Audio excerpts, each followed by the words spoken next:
Dude, I'm fingers crossed, bud. Fingers crossed. Maybe that's good for the internet today. I hope, anyways. Well, guys, welcome to episode 75 of the Drag Driver Pete Show presented by Summit Racing. For this episode, we're going to dive into Miles of Mayhem with car count, class count, close races, and stories from the racers midway through the week. Then at the end of the show, we're going to talk to Cody Clements from Australia. That's right. Other side of the world, literally. You're seeing these two right here behind me, different sides of the world, about his experience traveling to Sweden for this year's Street Week Sweden.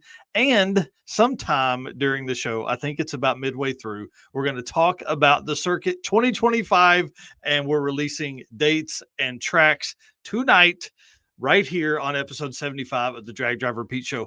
Mr. Eric White, will you please hit that intro video for us, sir? Yes, sir. Let's go.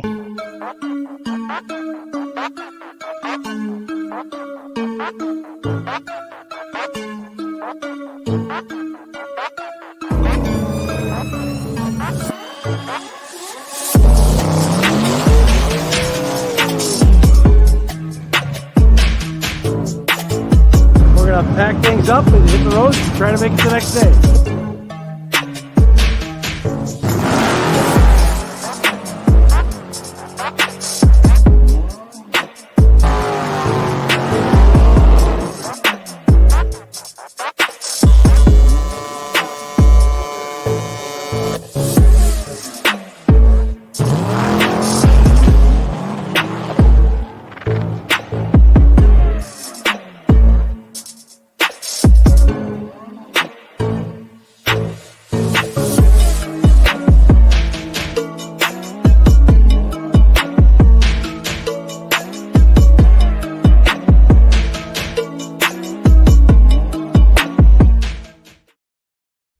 Dude, we are live and ready for episode 75 of the Drag Driver Pete Show presented by Summit Racing. Y'all, I'm telling you, I'm excited about this. My name is Mike Narks. I am the host of this Drag Driver Pete Show and the news that happens on Saturday mornings. And I'm headed to Detroit tonight. I'm leaving tonight to go for my first full announcing gig. Dude, can you tell I'm anxious? Can you tell I'm ready? Yeah, you'll do good though. I mean, listen, I think I can talk about Drag and Drive Racing, so we'll be fine. Mr. Eric White, please introduce yourself. Tell them who you are and what you got going on, dude. I am Eric White, the co-host of both the show and the news, except for next week, because I'm going to be on vacation, so I won't be here next week. But otherwise, I am your co-host every week. And outside of that, I do some photos at events, so wander around, take photos. I do some artwork, so some graphic design type artwork for different events, our events, other events, and just stay busy with all that stuff. Yeah, you say some artwork. You've done a lot of artwork lately, and I want to say thank you because, dude, you've saved me a ton of time, and it looks way better than what I would do. So you're the man. So, guys, if you're looking for, like, I hate to just say event flyer stuff because it's so much more than that, but if you're looking for something that's going to help your brand pop, holler at Eric White. He's the man. Mr. Chris Wozniak in there making comments. Guys, bring the comments tonight. We got a lot of fun stuff to talk about tonight. I want to say, first off, you know the deal, guys. We can't do this without y'all. Race car friends are the axis this world turns on.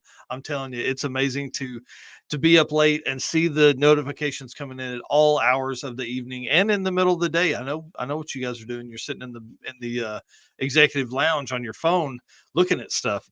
And I just want to say thanks for all the comments. Thanks for all the shares. Thanks for all the stuff you guys have been doing lately. It's really has helped us have this spike in followers and views and all that kind of stuff. So we can't do that without our race car friends, which are you guys that are watching tonight. And I want to give a big shout out to Brandon Parker this week. Him and I've been having a ton of conversations lately, and there's something fun that he brought to my attention that we're going to include in the circuit 2025.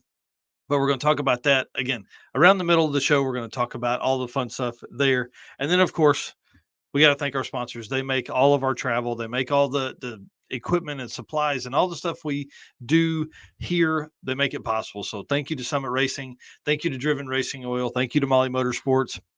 Thank you to Car Chains 3D, who actually lives up close to Detroit. And him and I and maybe Lance Strager are going to have dinner tomorrow night after the Tech at Heads Up Hustle. And then WAF Racing, Chris Wozniak was in here earlier talking about that, dude, and love the new carb stacker / work stand. That's awesome that they've got. Performer built transmissions. We got to have Ryan on, man. We got to have him on to tell his story from Six Summer. Remind me of that. We'll do that the week after you get back. And then Howard's Cams, Luke B. I was actually messaging with him the other day, talking about some cam, shaft, and valve train, just questions I had. That's the great thing about having folks that are that smart in that community. And then I don't know if you guys have seen, Sweet Patina has been all over the place, dude. They've been to so many different shows and stuff. It's been crazy. And our next step is to get them to a drag and drive, which my goal is the Circuit 2025 to be their first drag and drive event. And then Racing Junk Classifieds, we did a Racing Junk segment on Saturday's news. And dude, there was a car built by another drag and drive racer that was for sale in the drag and drive segment of Racing Junk Classifieds. Pretty awesome. Yeah. And then, of course, PowerTube TV, that's where you can see some exclusive content from us. And then these episodes, we edit them down or edit them around, I guess, probably not down, to different episodes. So you have different parts of the show that are kind of, I would say, cut down into a easier to chew hour-long segment for a couple different episodes over there on their podcast specific channel. And then they just rolled out today an off-road specific channel to find all of their builders and content creators on. So pretty cool stuff. So thank you to PowerTube TV. All right. Well, y'all know Summit Racing brings you this show. They bring you the news. They bring you a lot of the stuff we do, the Circuit 2025 as well. Well, their speed legacy began in 1968 as a one-man startup and is now the world speed shop with 4 facilities and 200 plus catalog editions. Fueling your passion, they save you money, deliver fast, and offer top-notch customer service for more than 1,500 brands. Make sure you download the Summit Racing mobile app for easy access to speed parts. You can find them on Facebook, YouTube, TikTok, and Instagram. Jeremy's over there always posting stuff up and doing all his stuff. Justin. Not Jeremy. Why do I call him Jeremy?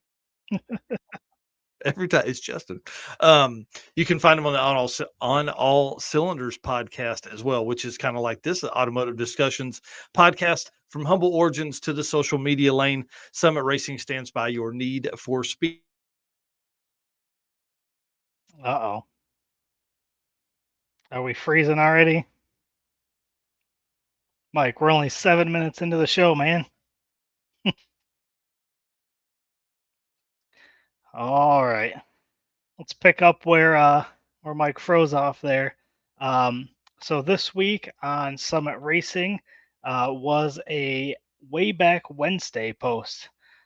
So this is the cover photo from July of 2014. So we're talking 10 years ago. This is Carl's first gen Camaro. It made the cover of their Facebook page for a week as the car of the month. So asking this to the group, is this something that you would like to see us do for Race Car Friends group? So do like a car of the month cover photo. And then the first week of the month would be a picture everyone votes on leading up to that. So I know I'm in a bunch of other groups and that is a fairly common thing. So race car group friends kind of chime in and let us know what you think. Should we do something like that? We alternate, every month doing a different cover photo, because that's something that we can look at doing. All right. Frustration is real. Holy moly. All right, guys. Well, like Eric said earlier, he's going to be on vacation, and we don't want to bother him while he's on vacation. We don't want him to take away from any of his sun tanning beach life that we're jealous of. I'm just a little jealous. So if you want to be next week's guest co-host, or somebody that would be a good alternative, hit me up. Let us know. We want to talk to them. We want to see how they get going on. We want to do it. We want to kind of have some fun with this. We've had Adam Dory on. We've I would say Derek Putnam kind of helped at some point. He was almost a co-host when we went through the driven racing oil stuff there for Six Summer. So yeah, if you're into that, holler at us. Let us know. And clearly we need a co-host, because when Mike freezes, we got to have somebody on screen to keep rolling. I mean, dude, I have no idea. It's got to be the the link from the house to here. That's the only thing I can think But about. it So just started recently. I mean, we did yep, 70 episodes and hadn't had any issues. So yep, yep. So I'm gonna have Andy's computer repair set up all this stuff. So maybe I have him come by one day next week and take a look at it, and maybe one of the antenna deals got hit with lightning or something. Who knows? I don't know. So yeah. Anyways, I'm back. Let's have some fun, dude. Let's get into this, man. Let's get into the driven racing wheel events. all right. Why gamble with performance or protection when you get proven results from Driven Racing Oil? Trusted by top engine builders, winning racers, and devoted horsepower enthusiasts around the world. Driven takes legendary base oils such as the ones from Bradford, Pennsylvania, which comprise their GP1 line. Then Driven boosts that superior base with state of the art additive packages. Driven's GP1 Nitro 70 not only provides anti wear protection, but can even shield cylinders from washout and fuel dilution caused by using methanol or nitro based fuels. Learn more about Driven Racing Oil by following them on Facebook and Instagram at Driven Racing Oil, or shop now at drivenracingoil.com. And you can pick up one of these new red, white, and blue American flag, bald eagle on the back t shirts. Mm-hmm. Yep, you can do that. And mine is packed in my suitcase, or I would be wearing it tonight as well. And then, Yes, yes. yeah, orders over $100, over $99. Get a special. Hold on. Nope, wrong button. Yeah. So they There we get go. the Wizards car wash pack. It's kind of cool. Yep. Yeah, that's pretty sweet. And they've been doing something like this recently, where they've been doing some kind of special. So this one is the July summer special, goes all the way through the end of the month, which is only a week from today. Yeah. So all orders $99 or more get free shipping. Plus you get that Wizards car wash pack. Look, you can get a Driven hat. You've got the new t-shirt. They've got garage banners. They got women's tanks. They've got all kinds of cool stuff. They've got a lot of different merch that's Yeah. pretty nice, very nice quality stuff. So Yeah. uh, Merch. Oh, and the oil. yeah, oil counts too. We're only talking about merch, but yeah, Yeah. don't forget about what they're actually here for is the racing oil. Yeah, the shirt's $15, dude. Like Yeah. it's cheap, man. Shirts now are 25 and $35. So that's a great deal. Well, guys, let's talk about Miles of Mayhem because it has been a bit wild, to say the least. There are 164 cars on the property, which I think is about what they had last year, or maybe a little more. I'll have to go back and look. I just didn't have time to do the reverse research today. I was trying all I can to get into this. So 164 cars. There's like 12 different classes. There's all kinds of class counts. So lead us into that, man. Tell us what's going on. Yep. So the bracket class had 52 of the 164 cars. So Yeah. obviously big class there. The 750 index had 24. Yeah, Uh, that's huge. That makes for really, really tight racing. yeah. Yep. The man pedal, obviously one of our favorite classes, 18 in the stick shift man pedal Yeah. class. And truck and SUV had 17, which is pretty impressive. Man, that's wild to think that there's like that's a class in itself, but like that you would have that many racers in that class. Yeah. That's a lot. And it really makes sorry, I was gonna pull it up while we were sitting here. Looks like, I mean, there's some dudes that are fast in that class, like 580s from Steve Grunke. Yeah. That's pretty quick. I don't know what he drives, but that's fast for any truck or SUV, no Right. matter what it is. Yeah. And then of course, Pat Miker, we love that dude. His car is so sweet. Oh yeah, that Yeah. is definitely a favorite there. Fastest car of the event so far. He's run fours both days, 489 and a 4808. And then Steve Gronick in the little RX-7, I think is what it is, or Celica, one of the two. I can't even remember. I think it's Celica now. He's run a 489 or something like that, ran it yesterday. So pretty cool that those guys are out just kicking butt. Fours in the eighth mile in a street car is really, really fast for folks that don't know. Yeah. And then let's talk about some close races, because obviously with this many classes, you're going to end up with some stuff. I will say there's not as close as what I thought for the top three, but we're only 2 days of racing in. So it kind of Right. makes you really see that starting on day 3 and 4, especially. So Modern Muscle is separated by, so we're going to go over that in a minute. Modern Muscle separated by just 0.06 ish, somewhere in there, 59 or 61 or something like that. The bracket class, first place is Randy Hastings, second place is Gord Barnett. They are separated by 0.0013 between 2 days worth of averages. And then the top 7 in the bracket class, again, 52 cars in that class, they're separated by less than a tenth. Wow. Or sorry. Yeah, they're separated by less than a tenth, but they're a tenth difference in their ETs. Mhm. So the bracket is kind of like the DYO class everywhere else, right? And then man pedal and man card holder, Mr. Taylor Hedrick posted, the dude that drove from North Carolina 2,100-ish miles in Yep. to even start the event. He said, we currently sit 5th out of 17 cars. Unfortunately, this is after day 1. Unfortunately, that standing will only fall as we have hurt the engine.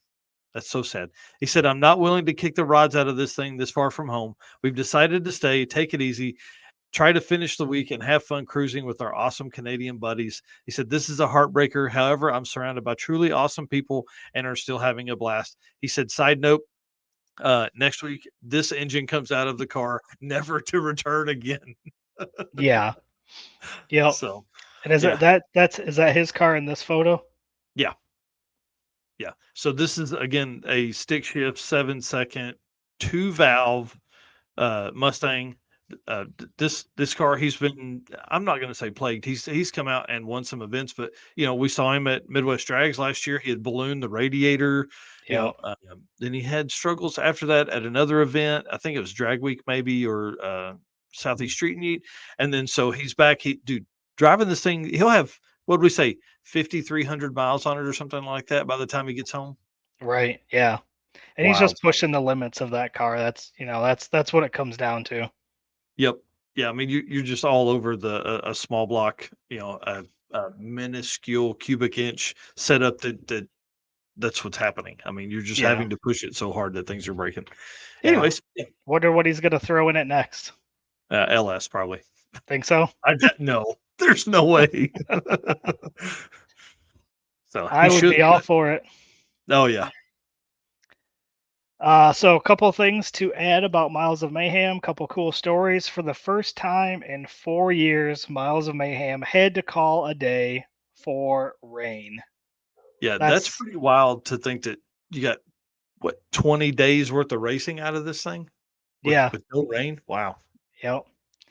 Yep. And then over on the right there, that is hilarious. They are doing some golf cart drag racing. Yeah, in the hotel parking lots, unloaded them and are out there just making rips.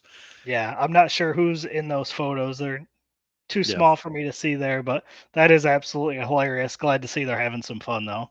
No, yeah. Yeah, flagger and everything there. Yep.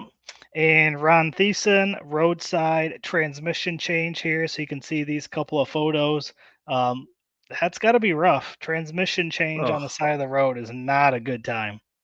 yeah, no. No, and they're saying it's really hot, like in the what would be, 30 degrees plus Celsius up there, which I think is like in the 90s, right? You got me. Yeah, I think 32 is hot. 32 degrees 100. So, yeah, it's got to be hot. Yeah. Yep. Yep. So yeah, that's not fun, but best of luck there.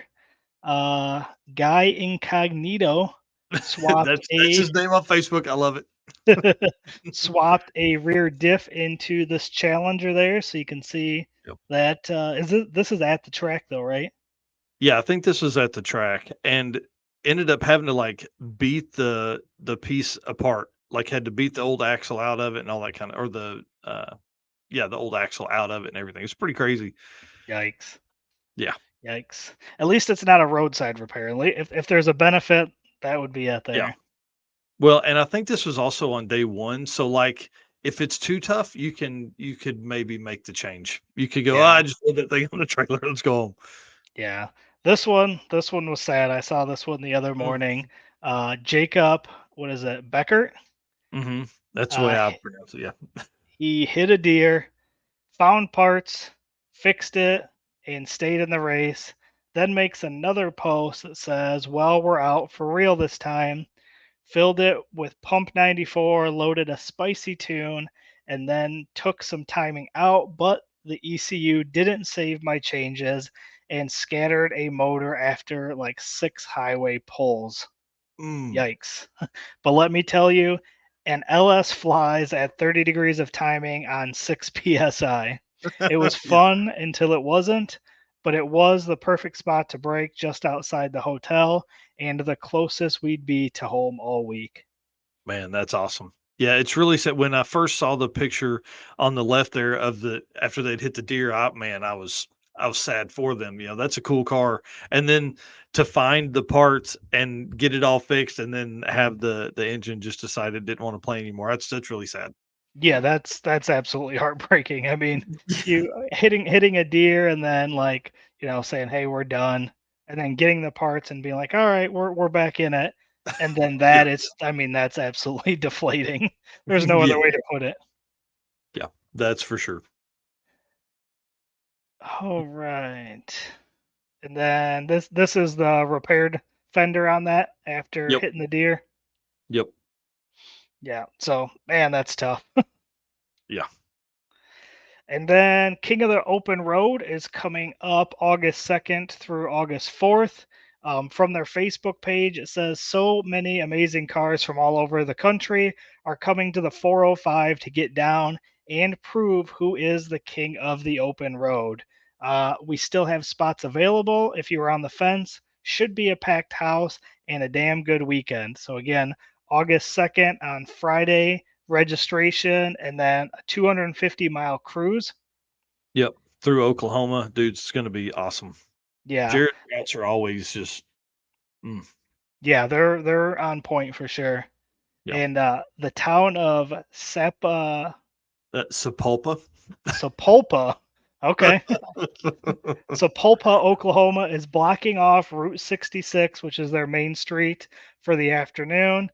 King of the Open Road will have the Mother Road to themselves. How cool is that? Oh, dude. And Sapulpa's really cool because it's really old school. Like the buildings were built in, the heyday of Route 66. And so you've got this really cool backdrop. And then to have it shut down and 150, 200 cars cruising down through there, it's going to be Yeah. wild. Yep. And then after the sun goes, the historic Route 66 TP Drive-In movie theater is going to be showing Twisters. Like, Yeah. come on. Yeah. Yeah. That sounds like a fun date night. And, this event was originally scheduled for April, and being in August, people will be ready for some sundown action by then. Yeah. Maybe I don't know. It's been 80 degrees here all week, so maybe it'll be 80 degrees there then as well. Yeah. And then August 3rd and August 4th will be racing all day at Thunder Valley. You've got roll racing, drag racing, and then a huge car show on Saturday. So that's going to be a good time. Oh, did we lose him again? He looks frozen. All right, and then we've got the New York State Dragon Drive. This one is August 2nd through 4th, and you, you can see the shirt there on the left. How cool is that one? Big Oh man, I apple, love big that. Yeah. burnout. Yep. Yeah, I love that setup there. It looks really cool. It's gonna be a great shirt. Yeah, yep, for sure. And then obviously you can see the flyer on the right there. So registration is going to be Friday the 2nd, 6 a.m. to 10 a.m. at the Skyview. Then depart Skyview at 10:30 and head to Lebanon Valley.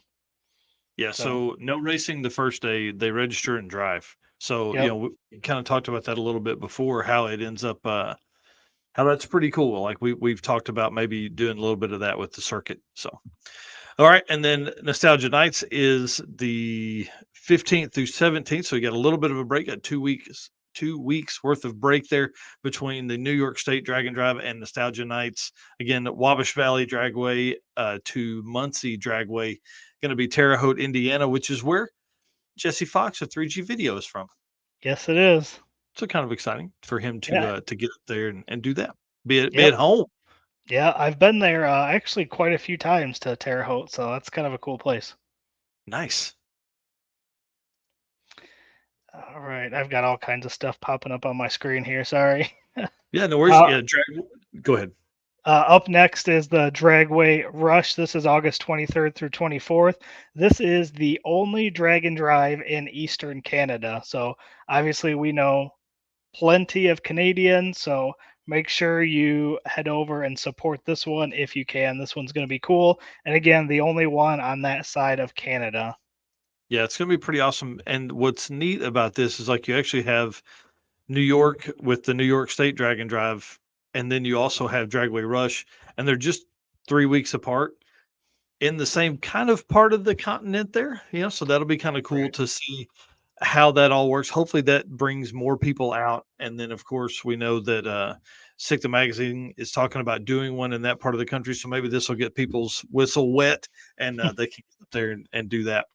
Yeah, it's super cool seeing, Yep. these first time events popping up in different parts of the country that have been really missing a drag and drive. So Yeah. Yeah, that's for sure. I see Jay here saying 86-degree transmissions in the pits suck, especially on a dirt roadside looks worse. yeah. Yeah. Yeah, they did that at Drag Week. And then let's talk about the upcoming national events. These are, of course, Drag and Drive World Champion points eligible events. You got Redwood Rally, which is on like they say here, the left coast Drag and Drive event. So this is California and starts September 16th and runs through the 22nd. And on the 22nd, they're doing like a small tire shootout heads up deal. It's gonna be really, really fun. I wish this was on our list for 2025, but sadly, it is at the same time as Drag Week. So For 2024. yeah, sorry, yeah, it's definitely on the list for 2025. One of us is going to this one in 2025. Dang it! Yep. And then the next points eligible event. It's kind of funny. All three of these points eligible events are going on at the same time, which Dude, is wild. it's gonna be so. Well, let's talk about after that. Let's talk about the World Champion stuff. All right. So the next one then is Hot Rod Drag Week. Obviously, this is the 20th running of Drag Week, starting at National Trail Raceway. This goes September 15th through the 20th, and both myself and Mike will be on site for this event. Yep, I'll be here until Thursday morning, and then I'm flying to Kansas City. But Eric is going to ride the rest of the week out. It's going to be awesome, dude. I can't wait. And then, of course, Rocky Mountain Race Week. This is the one for me. This one actually, this is what got me started. And sadly, it's on the same week as the others. And listen, Pine Valley Raceway in Texas. This is going to be a really cool one, or a really hot one, really great one. If the weather cooperates, this could be one of the coolest ones out there because they're hitting brand new tracks nobody has ever been to, and they're hitting a state that no drag and drive has ever visited that I can find. I don't know of any drag and drive that has ever been in Louisiana. So this is going to be really, really interesting to bring 300 cars through, northern Louisiana Yeah. as part of race week, or 2.0 is what some folks call it. Right. But yeah, Well, it's there's gonna be a benefit for you on having all three of these eligible events happening at the same time, because you're not gonna have to try to change the standings after every event, because yeah, it's just gonna change all at once. So yeah, although not ideal to have them all on the same week, no. it is gonna save you a little bit of time going through it. Well, and the good thing is, like, what typically happens, especially like with Big Sky Race Week and then Rocky Mountain, or Six Summer and Rocky Mountain, with those being so close, you end up with a racer that may have done both, but for Six Summer, they spelled it with Mike. And then for Race Week, they put in Michael. So, having to find all of that, well, that will alleviate all of that. And I'll just have to do that one time now. So Yeah. it's going to be pretty interesting to talk about the Drag and Drive World Champion complications with that. Is that means we're literally looking at where we stand now, which is Bryant Goldstone in the lead. He could literally be dethroned that week, but he's also going to Drag Week, I would imagine. I haven't confirmed that with him, but I think he is. Yeah. So he's going to be there. Well, it's not necessarily his stuff that we're like. We know there's a handful of people that can match his points, and so we're going to go over that in a later episode. But the everybody underneath, that's a huge thing, man, because it really takes out for a lot of folks, like a lot of Drag Week people, it could take out that race week that could be their backup. Hmm. Now what backup are they going to have? Now what is that one if they're chasing this? What are they going to which one are they going to go to now? Which one do they have to go to get that maybe that 1 point, that literally that 1 point that could come down to being the that's what you needed to be number 1. Yeah. Because we got like a 1 point difference between Randy Seward and Brian Acton in the 850 world champion deal. And then the 10-0 stuff is so open. I mean, anybody could have a great event and just be way ahead. Joe Yeah. Haney leading right now with 60 points. Second person, I can't remember their name, but they've got 58 points. I mean, that's literally the difference in being first and being second. Like that's a 3-point gap in the class that you choose. So Right. make your choices wisely for your class entry. Maybe it's not the best for you to be in a class that has 70 people in it. Maybe it's better to move your car up and go into a class that's got 10 or 12 and play the long game. I don't know. It's going to be interesting to see what happens. Absolutely. Yep. Well, let's talk about Molly Motorsports, man, because I love those guys over there. Eric and the team at Molly are so awesome. Attention high performance enthusiasts and racers, meet the Molly Motorsports Power Pack Kit, your ultimate solution for power packed performance. The Power Pack pistons are made from either 4032 aluminum alloy to allow for tighter cylinder to wall clearances and improves temperature stability, or 2618 alloy to allow for increased detonation resistance. Tailored for various engine families from small block Chevrolet to Volkswagen and Audi, Molly has you covered. What sets them apart? Forged pistons, obviously, Grifol coating, and phosphate treatments for peak performance and durability. Elevate your ride with Molly Motorsport, where performance meets precision. Unleash the power within. Visit mollymotorsport.com for all the details. You can't even go into the layout of all the pistons they make. And for podcast listeners, Molly is spelled Mahle. Yes, yes. Jay here saying, are the points posted somewhere after Midwest Drags? They are not. They will be, though. And Trevor Brandon, where do you find your points to see where you're at? It's coming as well. I've got to get the Midwest Drags updated because I don't want to put those up and then go right in behind that. And I want to be able to post the top like 100 points standings so everybody can see where they're at. And that just takes gobs of time to manipulate all of that data. Don't you got kids? Right. Hey, I wish she'd work, man. I was paying her. I was trying to get her to do it. She did manually input all the data from Midwest Drags, and I think that ruined her for me. So, that's the way it goes.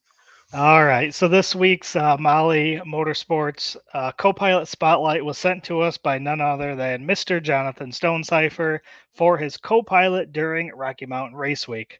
Everyone's heard us talk about Tim Gordley of Go Fast Photography. Obviously, he rode with me as well during the circuit, and we had an absolute blast doing that, riding in the minivan. I think his ride for Rocky Mountain Race Week was a little bit cooler than my minivan, though.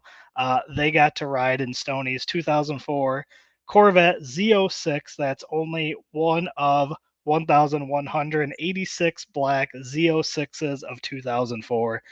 A little bit cooler than a Chrysler. I don't even remember what I had. Pacifica, something like that. Yeah. Minivan. Super sexy. Yeah. But I made it look good. What makes a good co-pilot? He shows up on time and takes fabulous pictures. I will agree with that. Yeah. Tell us a story about how your co-pilot saved the day. He kept me awake and saved me several times from hazardous road conditions. Tell us a funny story about your co-pilot. Even though he carries a camera, he is a little camera shy to be in front of the lens and not behind it. I added a pic of him shot by none other than Michael Narks and a photo he got of me in my natural habitat. So we got those photos in here. There we go. So obviously, photo of him on the left there, getting a shot of the. Is that an OBS? I think that's an OBS there. And Carter then Snell's. Yep, and then a picture on the right there of I see Stony there. Oh yeah, and then breaking news: Bryant Goldstone. Bryant Goldstone just sent me a message that Drag Week 2012 went through Louisiana. It hit Gilliam, Louisiana. Ah, So cool. very Thanks, nice. dude. Appreciate that, Bryant. I thought you were saying he was going to announce that he was going to be at Hot Rod Drag Week. Oh, I hope. Tell him. Hey, you gonna be at Drag Week? Carter Snell, nice truck. That it is. That it is. Yeah, that's for sure. So again, guys, if you guys want to tell us about your co-pilot, we've already got the link in the chat. Click the link, head over to our website. At the top, you'll see Molly Motorsports Co-Pilot Spotlight. Tell us a story about those co-pilots. This is one of our favorite segments. We love talking about the co-pilots because we feel like they often get left out, and we want to highlight all the good stuff that they do on these events. Oh yeah. And before we move on, I want to say why these are the kind of things I like so much about the Molly guys. Obviously, we've had Eric on in the past talking about pistons and all that kind of stuff, but like this was on their Facebook the other day. It was talking about I don't know, just their willingness to share this kind of stuff. But it's piston rings will micro weld themselves to the top of the piston groove. They were in this post. It talks about especially like in boosted applications because of the heat. So they said the closer to the top of the piston the ring is, the better for sealing. But once you do that, it really kind of gets into like this whole piston or ring micro welding itself, and that's what the picture on the right is actually just really small welds from that ring onto the piston itself, which in turn makes that piston ring stay in its place, which you don't want that. You want that thing moving around and always being in different positions than the other two. So I just thought that was really cool, and appreciate them for putting that out there. And Oh yeah, we always love the tech tips for sure. Teaching stuff. Yep. And one of the biggest reasons that we love the team at Molly is because they are also drag and drive racers. That's Eric's Nova on the right, and then George did Drag Week 2022 or 3 on the left, I think 23 in his Duster. So super cool guys. They've been on a lot of events this year, and they brought the tent set up to most of them, I think, as well. Chris Wozniak here saying Raj set him up on a blind date with Matt Blasco at Sick Week 2024. Stranger danger all week. Yeah, you gotta watch those Canadians, man. They're all about the blind date stuff. Well, Yeah. guys, let's let's hear it. Let's hear it. I'm 2025. so excited about this. So the circuit 2025 is going to be huge.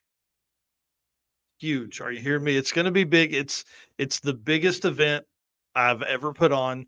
2023 was awesome. Everybody that came, thank you so much. Thank you so much for putting your faith in me to host an event that was going to be a lot of fun. The circuit 2025 is going to be even bigger. I promise. We're gonna have a blast. We have moved. Little backstory: the reason we do the circuit in April is because my dad's birthday was April 4th. I've been working for years trying to get the dates and schedules to line up to where I could host it on his birthday weekend. Again, we lost my dad in 2020, February of 2020, and that's really what kicked all of this off. Well, for 2025, we will actually do our first day of racing on my dad's birthday, which is really, really cool. That's really awesome. I want to say thank you to the tracks that have helped me work through this because it's really taken some stuff. Now, here's the struggle with the tracks doing that is they always are scared of rain. This also allows us an opportunity to schedule later in the year if we need to do a makeup date or something like that. Okay. The Circuit 2025 will be hosted at Tulsa Raceway Park in Tulsa, Oklahoma, which is a huge facility. It's going to give us as much room as we could ever imagine. But I'm going to tell you why. One other thing that's really cool about it in a minute. We're going to drive from there on Route 66 to Mocan Dragway, which has been a host track of ours for 11 years. I love Mocan. We're switching things up. Obviously, my work with Tulsa makes this a little easier for the schedule, right? So Tulsa to Mocan, back to Tulsa. We're staying at 3 days of racing, y'all. I feel like I want this to be the premier regional event. I want people falling all over themselves to get into this thing. And we already have a sponsor on board. This is exciting. Chris Paget with Paget Performance or Paget Automotive. He's going to sponsor the heavyweight class. So Sweet. Jack Crawford, get your stuff ready. We're working out the rules on that. Rules will be posted here in the next couple weeks. I would say there's not going to be much change between 2024s and 2025s, but we are going to follow the plan of Drag Week. Whatever we put in today, we are or this for 2025 is going to be in effect for 3 years. So it's got to be right. You can't make changes mid on all that kind of stuff. So I'm excited about that.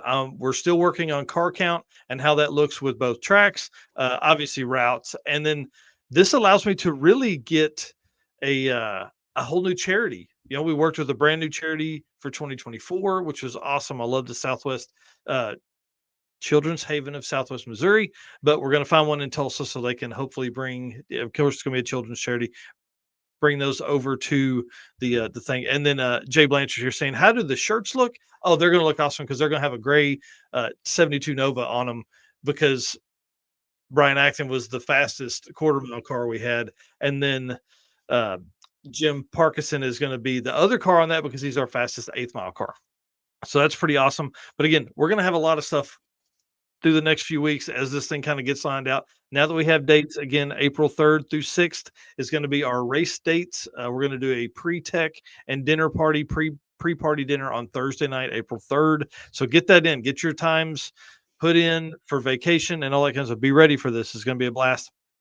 You need to be following the Circuit, a charity with horsepower, on Facebook. That's where we'll probably post most of the stuff first, and then we'll be sharing it from there over to Drag Driver Pete and to my personal page, to Eric's personal page, all that kind of stuff. So again, thank you to everybody. I see my messenger is blowing up here in the background. Yes, I'll get to everybody after the show, but I'm sure it's all about the Circuit stuff. So let's get ready. We're going to have a lot of fun. The Circuit 2025, Tulsa to Mocan to Tulsa. I hope you're ready for this one, dude. I am always ready.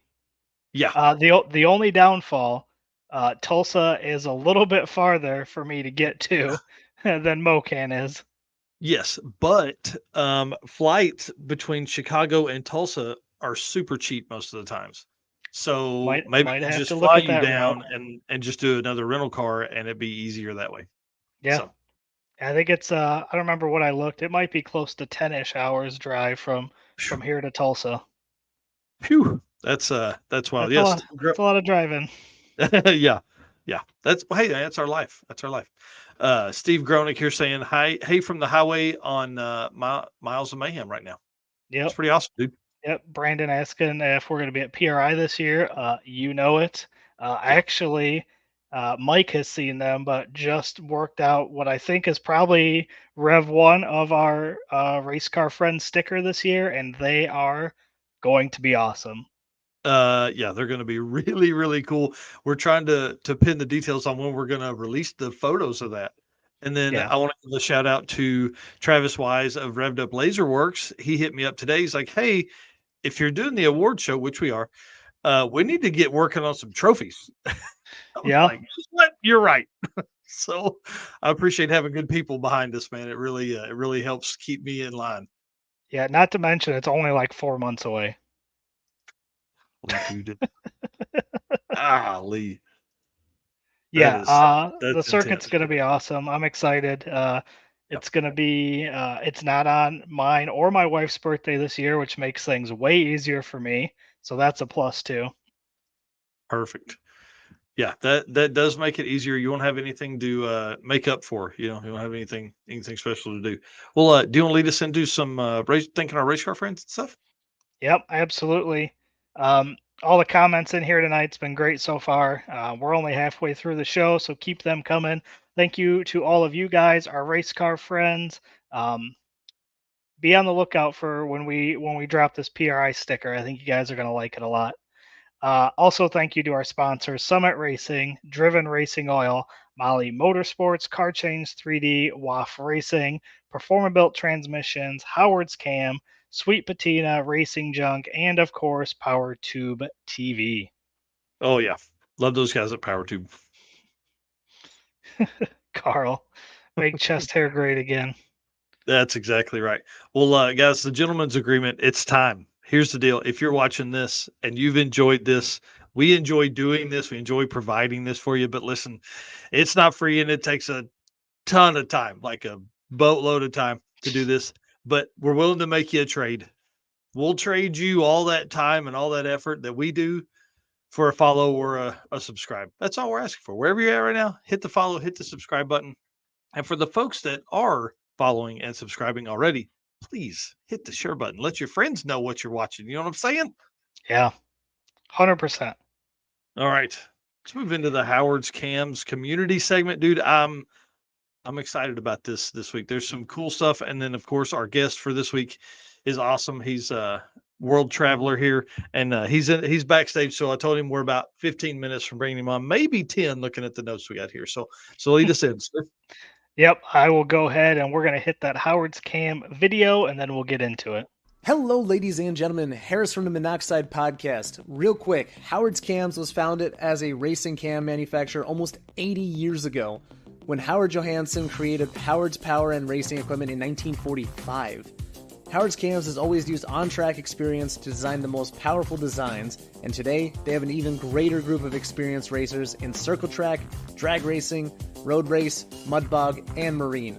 They use all this input plus the most advanced computer software to design the most competitive race-winning products. From pioneers in drag racing and oval track to cutting-edge marine development, Howard's Cams is at the forefront of the industry. So make sure to reach out to our friend, Luke B, for your next valve train upgrade.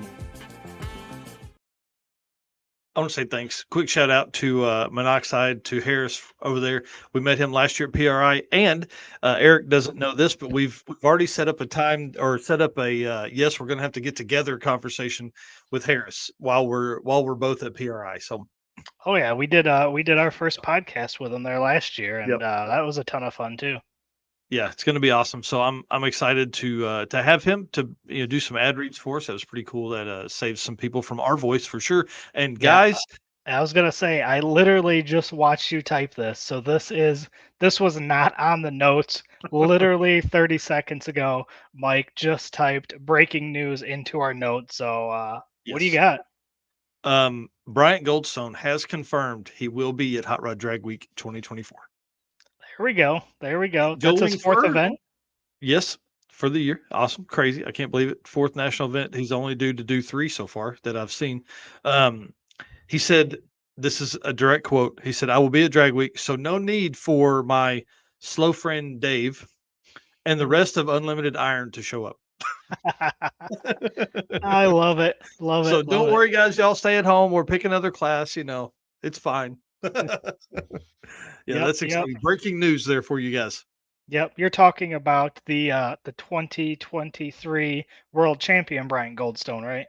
Yeah. In that javelin that just dominated the points series last year and is currently leading the points again for 2024 with 3 national events and has won every class. He's done reset records twice and ran 6s at each event. Yeah, that dude.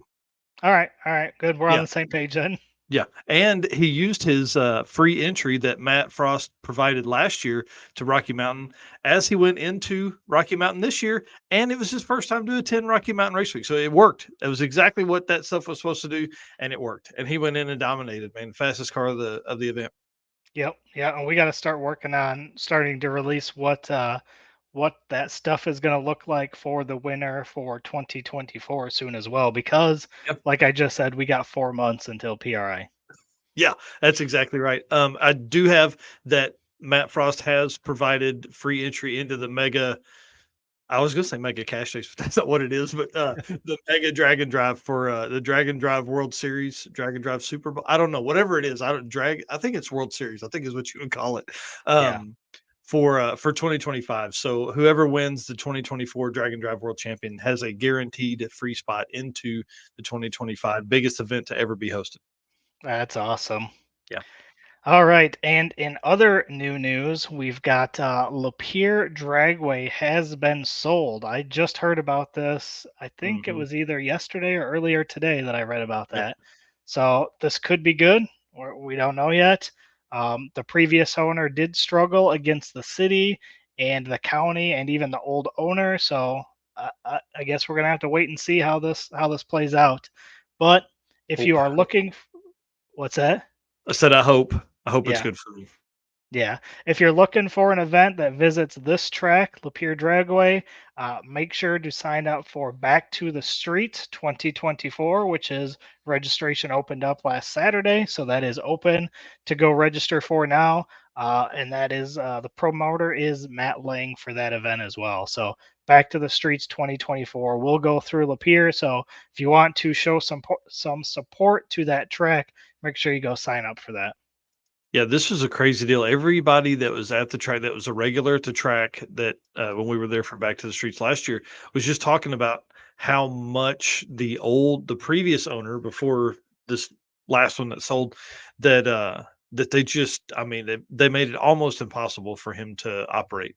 You know, having to close it like dark and couldn't run on Saturday night or something like. I mean, it was like just this entire thing, and the previous owner to him lived really close. So if they were in an infraction at all, he called the cops on them, and the cops That's were on crazy. his. I mean, it's just wild, dude. It's sad, really. If you're not gonna, if you sell your business, which was what that first dude did, Yes. you can't be mad if somebody's going to go in and run it better than you did. You just, I mean, dude, Correct. are you trying to buy it back? No, you just wanted it closed because you built your house too close when you Yeah. owned it. Like, it doesn't even make sense to me. Like So, like sell anyways, the house too then because there is yeah. a drag racer that would love to be right next to the racetrack. Oh, yeah. Can you imagine? I I, don't know. And we've been looking at a lot of stuff with Tulsa, and I'm like, man, there's so much opportunity here. yep. Yeah, garages and shops and all that kind of stuff. There's a lot of stuff that goes into people having to drive that far. Anyways, good luck to Lapeer. I'm excited for them. I hope that it works out. All the good wishes to them because that track is really cool. I love the way they do the containers. It gives you a really neat view. They've got stands on top of the containers, so like your visibility is awesome. I mean, it really is a super cool track. Yep. And again, back to the streets. We'll be there um coming up. I forget what the date is for this one. Do you know offhand? I think it's the end It's of September, right? Yep, yep. End of September, like September 26th through 29th. Yep. Yep. So again, if you want to support Lapeer, go sign up for that. Registration was last Saturday, so it is open. Back to the streets, dnd.com. Hmm. And then heads up hustles this weekend. Again, I leave tonight. I just wanted to hit this one more time because I'm really anxious. So, guys, bear with me because I'm going to go live a couple times during the event right there so you can hear my sweet, buttery voice on the mic as well. But it is my first full announcing gig. So I'm kind of pumped about that. But the reason I brought it up is because I wanted to show this picture. Look how cool that picture is of this thing, man. Yeah, This this is is going to be a lot of fun. yeah, this is super cool. I really like this design. Yep. So I went through today and well, John Paul Franks and Melissa. John Paul's the promoter and Melissa's my wife. They all went through, made notes. I made notes. They helped sort them. Melissa printed a bunch of sheets for me. So I'll have the racer profiles that Eric designed and posted for us on Drag Drive Repeat. I have all of that information. It will be in a 3-ring binder by the time I get to Heads Up Hustle tomorrow. So I think that's going to help me, like, as far as moving through and having notes and having things to talk about. Cause I think that's probably my hardest part is making sure that I have all of the data that I need in a timely manner to where I can see it as people are pulling up. So it's going to be kind of cool, man. I'm excited. Yeah, it's gonna be super fun. If Yep. there's any kind of sticker or T-shirt of this, Oh yeah. you might have to send me one for sure. Yeah. I'll grab you both for sure. Super cool logo that they got created. Love that, especially the drag and drive street signs. Just Oh a little yeah. bit of extra detail on there goes a long way. Yep. And then we've got Danny Grubaugh made a post about his new trailer that he found for the top of the Gucci AMC wagon. I think that is super cool. He said, found me a rooftop topper for the Gucci for $666. She's a display model trailer. It's gonna look epic. There will be a small container on the side of it with markers on it. I would love everyone who does 666 to sign the side of the U-Haul trailer. That That's really is cool. awesome. Yeah. And talk about like a really neat piece that can go on the shelf, that can go anywhere in your house, that can go in your shop and look cool forever. Like it looks cool now with nothing on it. Now imagine there's signatures all over it, 300 or 400 signatures all over it. Right, absolutely. So everybody that is signed up or on 666, make sure you find this and go sign that for sure. Yeah. Yeah. And he drives the green AMC wagon, which this year will be way different. It was the inline six AMC powered last Yep. year. And this year, I think it's turbo LS or Yep, I will think be that's turbo. I don't think it's turbo LS yet, but I think it's getting there. yeah, we got a couple more months until 666, so Yeah. but yeah, I think that was the plan. Dude, less than 3 months. Yes. Yes. Where has the season went? I don't know, man. It is going crazy. All right. Well, let's bring on our guest here in just a second. This is Mr. Cody Clements. I can't even remember how the conversation with him and I started, but Well, hopefully it didn't start just like this because you froze again. Uh, so I don't know how their conversation started, so I can't lead in on this. But Cody is in Australia. It is a 13-hour, I believe, time difference. And so currently it is first thing in the morning over there while it is the evening over here. So I'm going to go ahead and bring Cody on and I'm going to pull Mike down. Cody, how you doing? Eric, what's happening? Just keeping the show alive here. Mike keeps freezing up on me. Yeah, that was I a think, bad time for him to leave, I think. yeah, he jinxed himself before the show because he said, "Man, hasn't froze all day. I think we're good." And then we got 7 minutes in and he froze. So, Here we are. yep. So why don't you go ahead and introduce yourself and tell them a little bit about Stick Shift Garage and we'll get this thing started. Cody Clements from Perth, WA, which is Western Australia, obviously from Australia. It's one big isolated continent, a little different to the packed US, I guess. Yeah. My channel on YouTube is a Stick Shift Garage. I just started probably 4 or 5 months ago, just following through my 30A model hot rod build, which will end up being a drag and drive street strip kind of deal. So a lot of custom fabrication and engineering and pretty much building the whole lot myself. So I thought I'd try and document some of the process on YouTube. So let other people get involved and have a look. And along with that, a few other drag events and driving events. So this recent trip to Sweden was a perfect time to do a bit of content for the YouTube as well. And it seems that the viewers have really enjoyed it. So it's something different on my behalf, and it's good to learn the process and start to get creative on the content side of things as well. Yeah, that's awesome. Mike and I say it all the time, one of the benefits to doing the stuff on YouTube is just to document what you've done, and that stuff's going to be around forever. So, kids, grandkids, everybody can go back and watch that stuff later and see all the cool stuff that we've done in the past for sure. Yeah, 100%. And when I first got the invite to go to Street Week Sweden, man, I thought what an opportunity to document that for me and Martin to show everyone else what it's all about, And then we always have it, like you mentioned, for the future. So you can just let anyone know to jump on and check it out. Yeah, absolutely. So why did you choose Street Week Sweden? That's a funny story. I'll probably go back to how I met Martin in the first place. So back in 2016, a group of mates from Perth and the guys from Armadale Auto Parts, they invited us to go to Japan, the Yokohama Moon Eyes Hot Rod Show. And as well, there was probably 20, maybe 20 people from Perth, so quite a lot of Aussies over there. And at the same time, Alan had organised for some of the Swedish guys that he had contact with before to catch up over there and meet up. So we all flew over there, had a mad time, got talking. I think there was about 5 Swedes. So Martin was there, who's the owner of the hot rod that I was in, his brother and a few other mates. And that was the first time we met him. So that was, 2016. So that was 8 years ago. Gotcha. Last year in Christmas, so the one just gone, he actually flew to Perth with his wife to spend Christmas over here on vacation.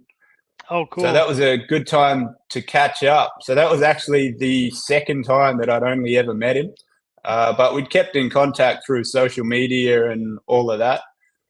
So he comes to my place, checks out the car, loves it, we get involved. He flies home, sends me a message a few weeks later, and he's like, man, you have to come to Street Week Sweden.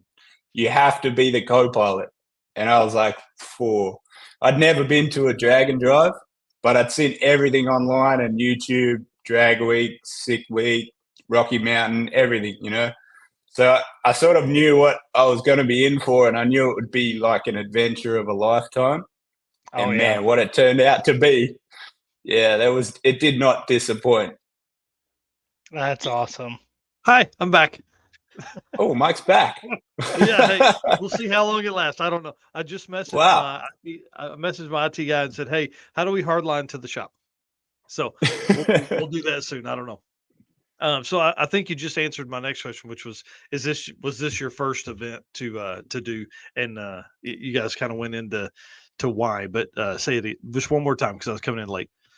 Yeah. So it was the first event that I'd been to. So I'd seen it all over the YouTube and socials and Drag Week, Sick Week, Rocky Mountain, everything, and it looks like the maddest time and the best adventure. So when Martin invited me to be the co-pilot for the whole week, man, I was stoked.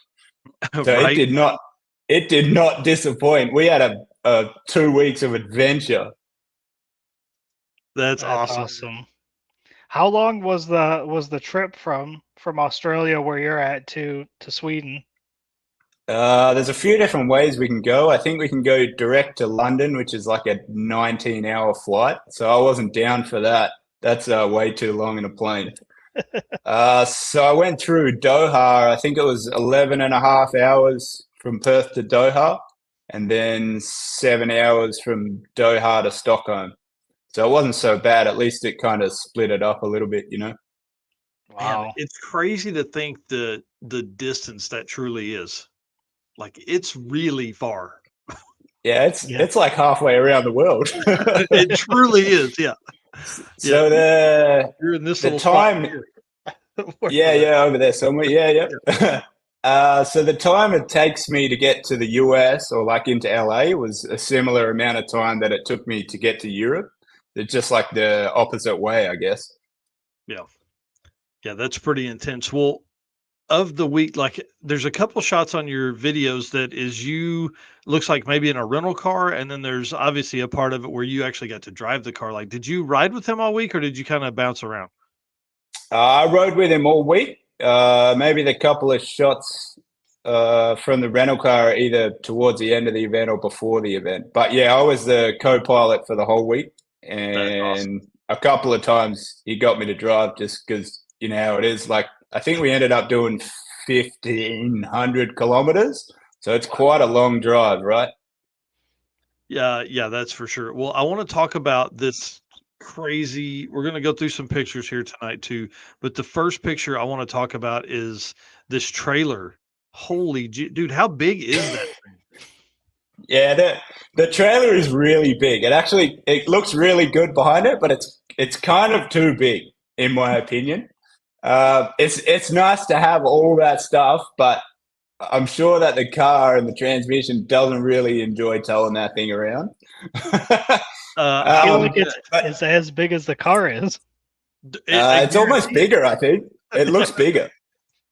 So in the front section of the trailer there, where that little window is, there's actually 2 drop-down beds on either side. So it comfortably sleeps 2 people laying down with about 3 or 4 foot at the door side where you can actually stand up and like where the toolboxes and the parts are and etc.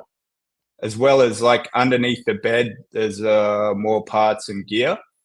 Martin likes to really be prepared. So we had a lot of tools and he brought his TIG welder and gas for everyone. So if anyone needed it, which I think it was used like twice during the event. So it's good to have like a lot of things, but I feel it's kind of a little too excessive. Well, and from what I see of the pictures over there, there's a lot of camping that goes on. So this is normal for folks to have a trailer that they're going to sleep in most of the week, right? Yeah, 100%. So it's from what I've seen online, like with a sick week and drag week and all of that, everyone sort of splits up from the track and heads to motels fairly soon. So with the street week, it's kind of a more like a camping vibe at the track. Especially this year, they changed the times of the event. So I'm not sure if you guys are caught up with this, but the actual race times for each day were from 1400 to 2100. So they raced in the afternoon into the night almost. And the next checkpoints for the next day weren't released until 1700. So you either had the choice to, if you made a good pass early on, you could like pack up one and done, get on the road and drive during the night to the checkpoints and the next track.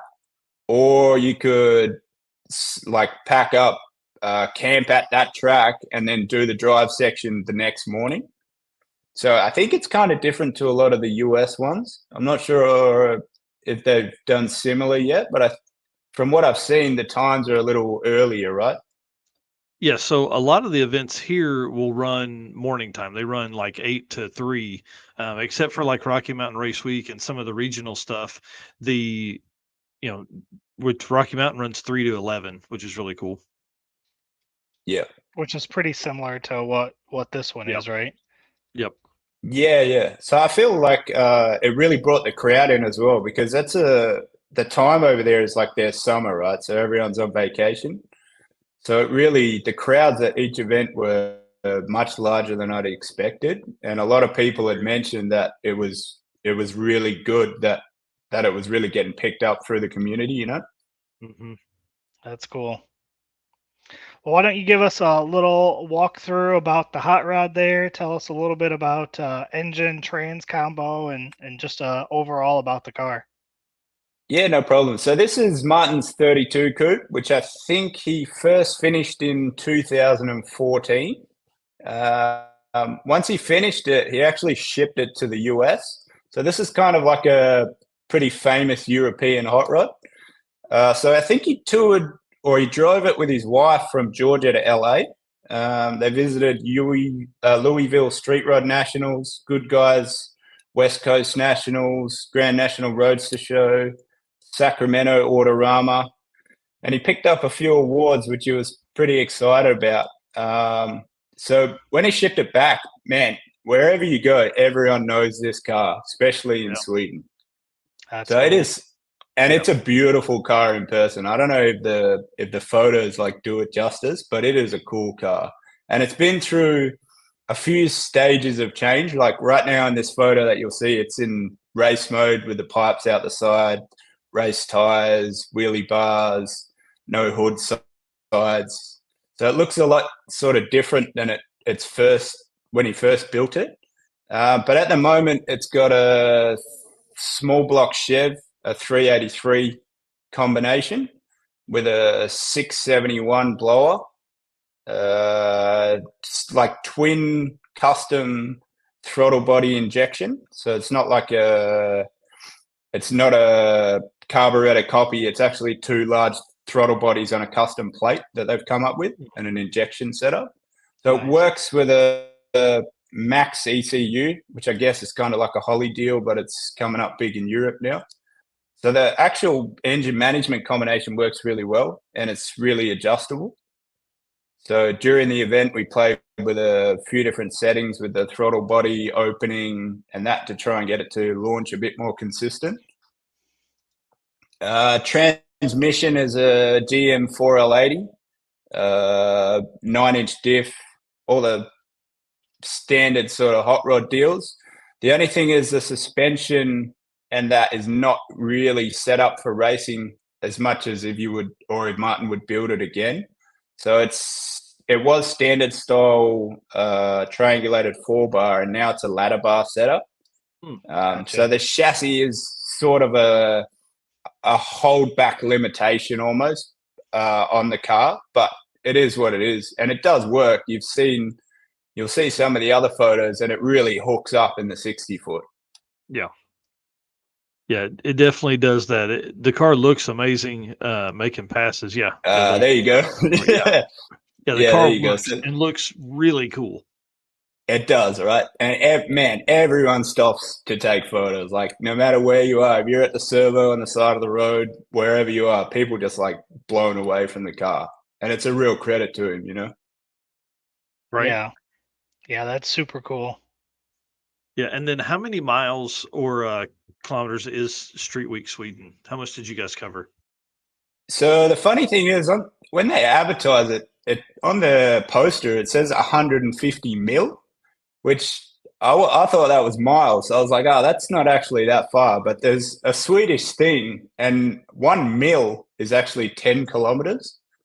So I'd never heard of this before, right? So that's actually 1,500 kilometers.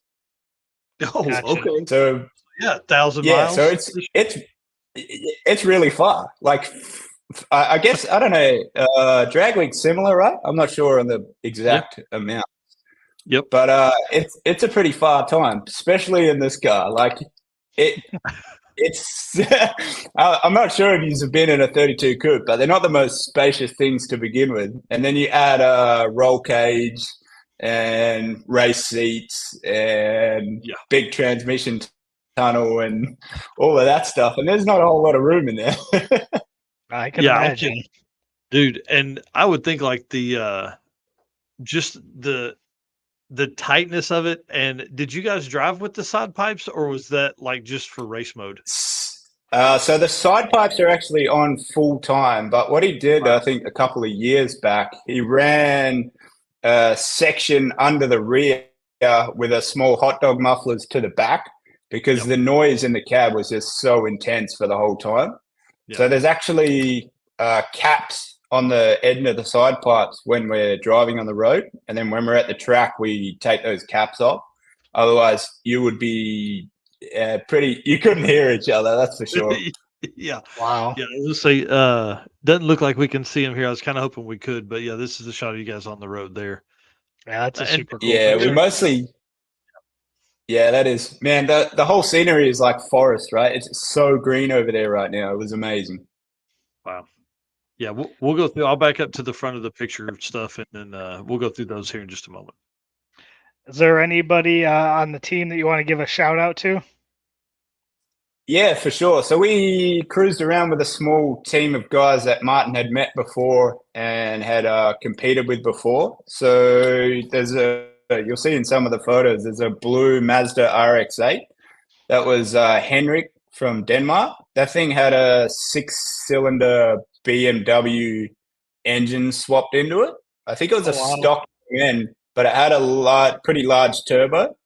So I think it was making like in the realm of 700-ish horsepower, and he ended up winning pro touring class with that car. Oh, cool. So that was pretty cool. And it's a right-hand drive car as well, so it's kind of unique over there because they're the same as you guys. They drive left-hand drive. So over here, we drive right-hand drive. So it's like, this car's almost like home. Yeah. Yeah. Another one of the guys, Nissa, had a Audi with a RS7 swapped engine in it. So it had a 4-liter twin turbo. That thing was also making similar power. I think it was around the 700-ish mark, all-wheel drive class. He came like third overall in his class. So that was another good effort. Yep. And the last guys were Joel Kim in the BMW diesel, I think with his brother and his son. So they ended up third in the diesel class. So it was really good to drive around with these guys and obviously stay together and camp together the night, help us out at the track if we needed it, or help us out on the road or whatever it was. It really kept the community vibe together, you know. So it was good to meet, especially never been to Europe before. It was good to meet other guys like together with us. Yeah, I would think that would help a lot, especially like I don't know, do they speak English there mostly, or it's a different language, right? It is a different language, so it's Swedish, right? But I think in high school or school they learn English, so a lot of them do speak English. Maybe not perfectly, or maybe they're not real happy to use it in case of like embarrassment. But once you get to know people, and I can't speak Swedish, so I had no chance of like anything else. So it was English or nothing, right? So once I got to like know people and meet people, they really started to open up, and they're really welcoming. And like, even if they couldn't think of a word that they required at the time, you could work around it, right? Yep, so it was good. Like, yeah, everyone was really accommodating, man. Like, so many people that had probably never spoken English for a long time, they still try to make a conversation. So it was a really good time. That's good to know. That's good to know. We're going to need to know that in the next coming years. Yeah. If you head there, man, the first thing you have to say is English. Otherwise, it'll start off all kinds of weird. There's Stefan Gustafsson runs, he has a channel, and there's a lot of times like it's hit or miss whether you're going to get English or Swedish. It's wild. Well, I'd like to go through a couple of these photos and kind of give us a rundown on them. Tell us what's going on. Maybe we go through two or three, and then we'll get kind of back into some of that. So what I would take, this is probably a driver's meeting. This is this was the very first drivers meeting at Mantorp. So this was day one. So wow. Yeah, I think everyone. Yeah. So everyone's just hanging around there getting the drivers meeting, which was, of course, in Swedish. So I had no idea what was happening. So you're like, lucky I wasn't. Yeah, lucky I wasn't driving, because I would have had no idea where the return lane was. Right. That's pretty awesome, man. That's a ton of people too. I love that the sport is that big there. Because I mean they're a lot like the other folks we talked to. They're cracked down on everybody doing cool stuff with cars. They have, yeah. So I think they limited the tickets to 200, and that was the biggest event that they had. I think they had 198 entries full time, and they were turning people away, which were waiting at the gate with cars. Wow. So I think in previous years, people have dropped out, so they've let people through, but this year no one could come last minute. Wow. Interesting. So it was packed, man. That's and good. I think, yeah. Sorry. I think the initial tickets like sold out in 14 minutes or something. So I guess it's like the ones in the US where everyone's trying to get in straight away. Yep. Yeah, that's huge. That's a huge win for them. I mean, to be able to have that kind of car count, and unfortunately, it's sad to turn people away, but to have to do that because based on your insurance and your track rental and all the stuff that goes along with that, that's pretty awesome. Well, what's happening here on the left, and then we'll talk about the right a little bit later. So the left, that's another 32, which is if you follow along with with the photos or the videos on the channel, man, that thing is like a wild setup. It's a twin turbo, some type of combination. I think it's a small block Chev around 400 cubes. It runs in, I think, Max Outlaw or the one under Max Outlaw. It's a very fast car, and they like to see that thing driving on the street. There's a cool clip I caught when we cruised past it, towing its small trailer. So good.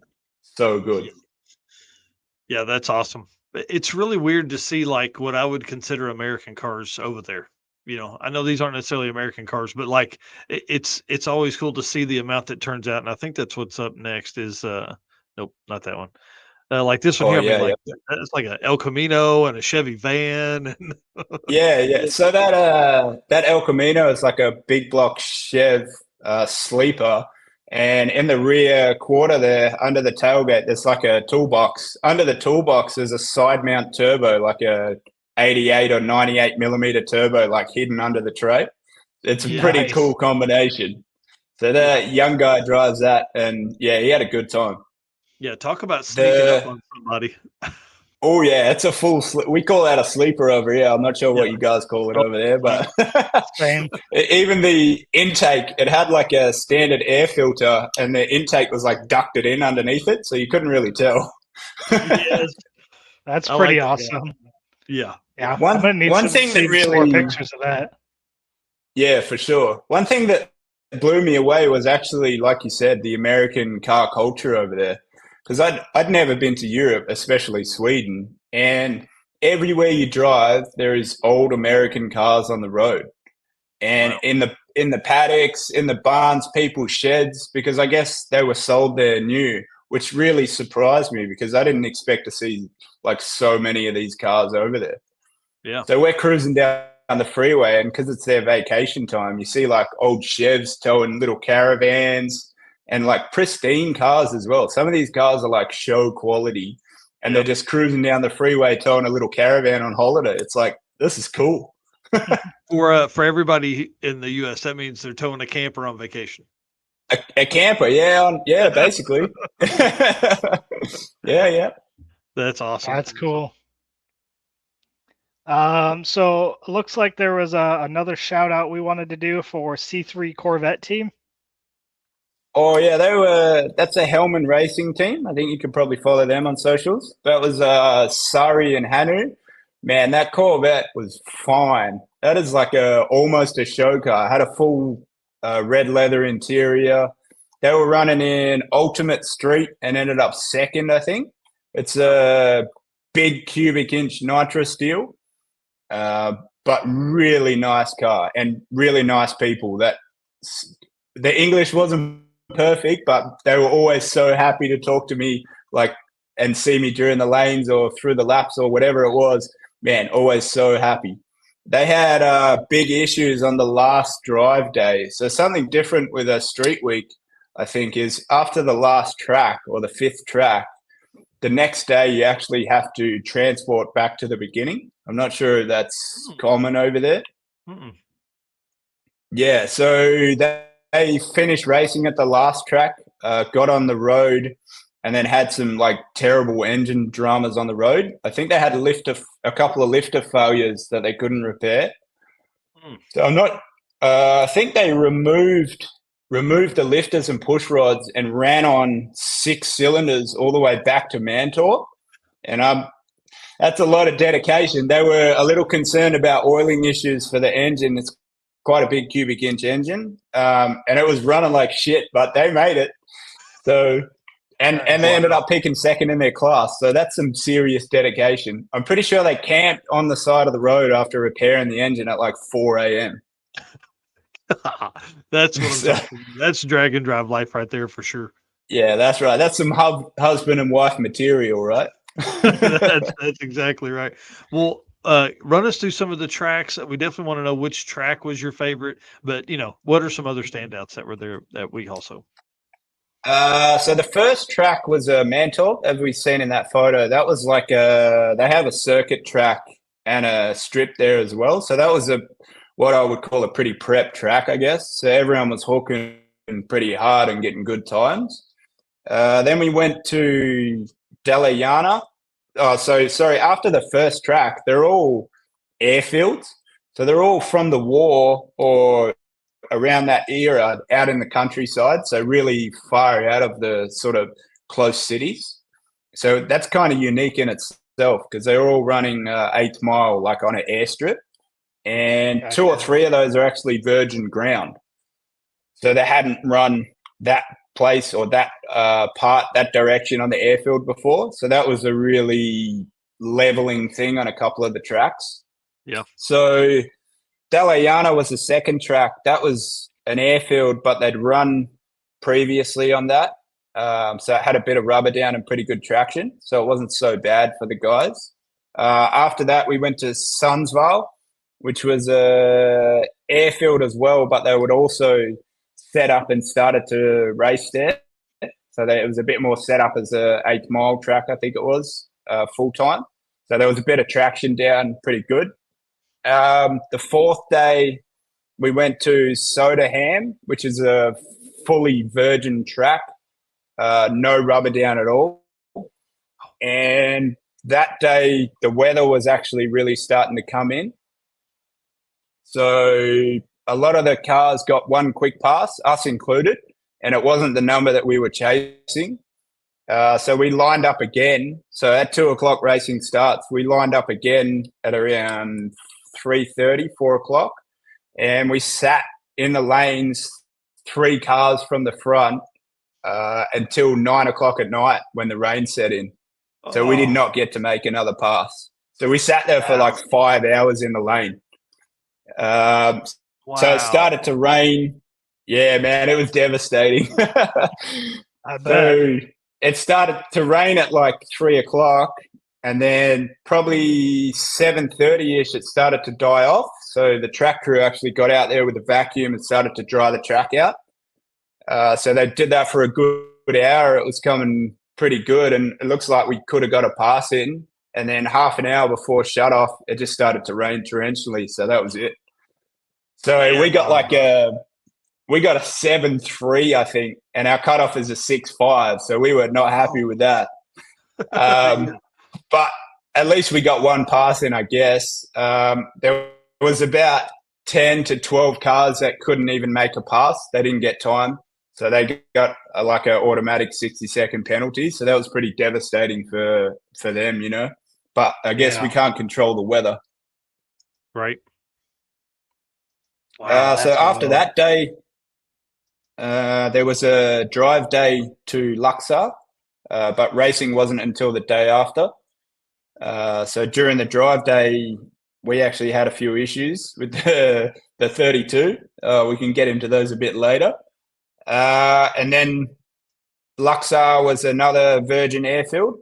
A lot of big power cars were struggling to get into the 4s there that they had been doing at other tracks. So I think only one car in the whole day got a 4.99, which was a new track record.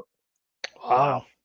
He ended up winning Max Outlaw and the whole event overall. So that was a really fast matte black Nova. Yep, and you can tell, like, for the folks that look up Street Week Sweden and the stats and stuff, you can see the day. There was one car that day that went 4s, and I mean, knowing now that was virgin, that's pretty awesome.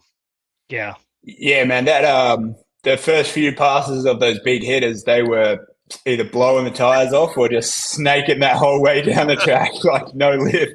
And it's it's a little hectic. So I think those guys do a little bit of testing on the street as well, so they have a bit of an idea of what some virgin ground's going to be like. And see.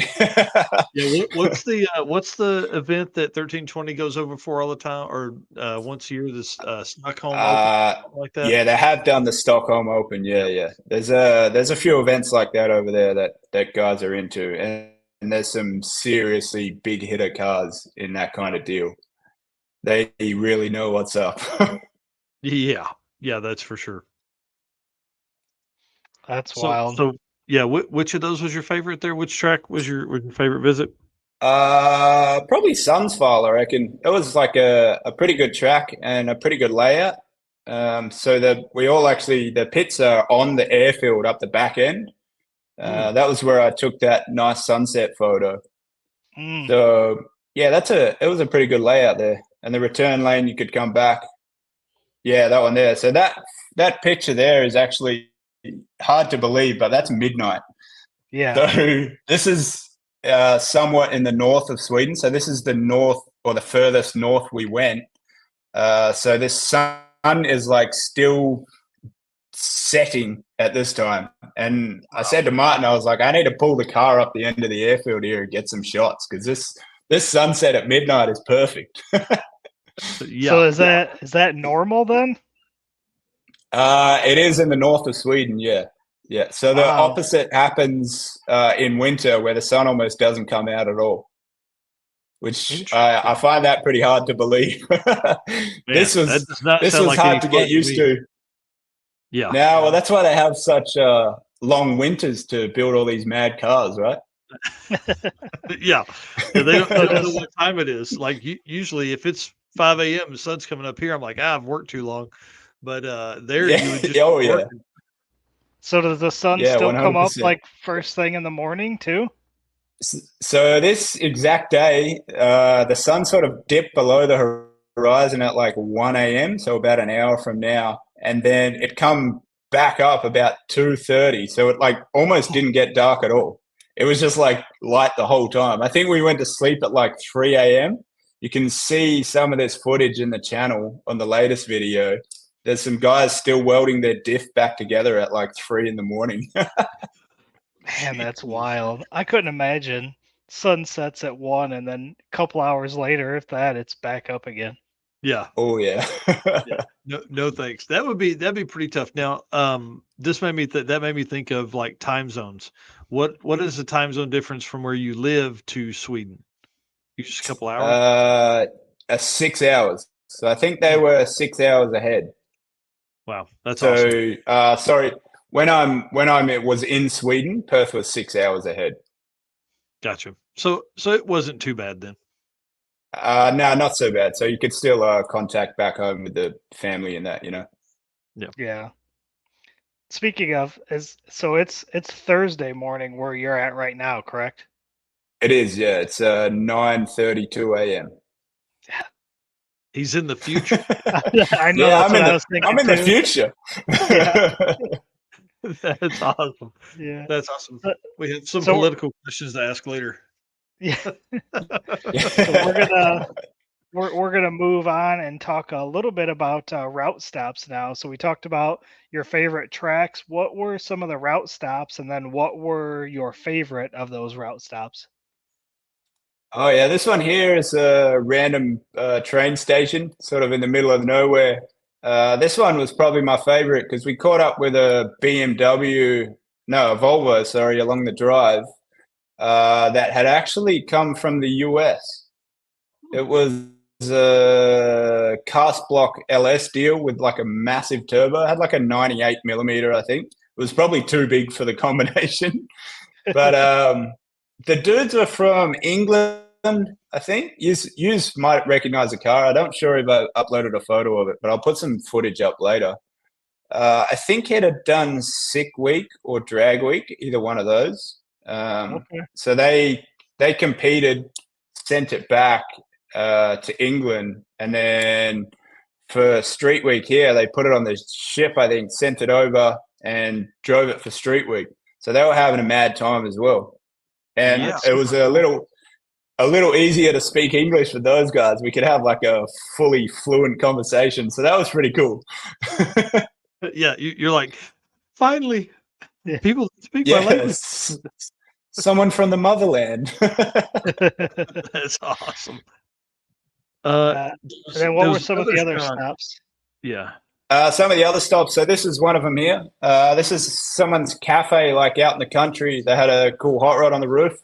A lot of the crowd got behind this one and were like parked out waiting for the cars to come through.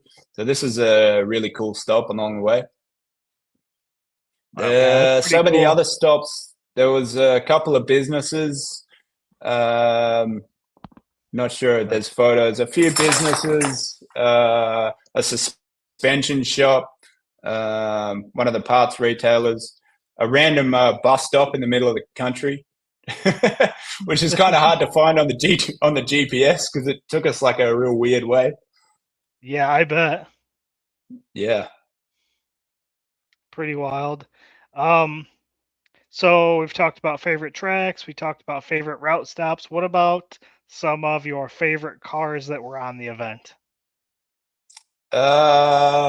I'm always a liker for the hot rods, right? And I'm building one now. So there was a few cool hot rods out there. There was that black 32, like we've seen that twin turbo deal.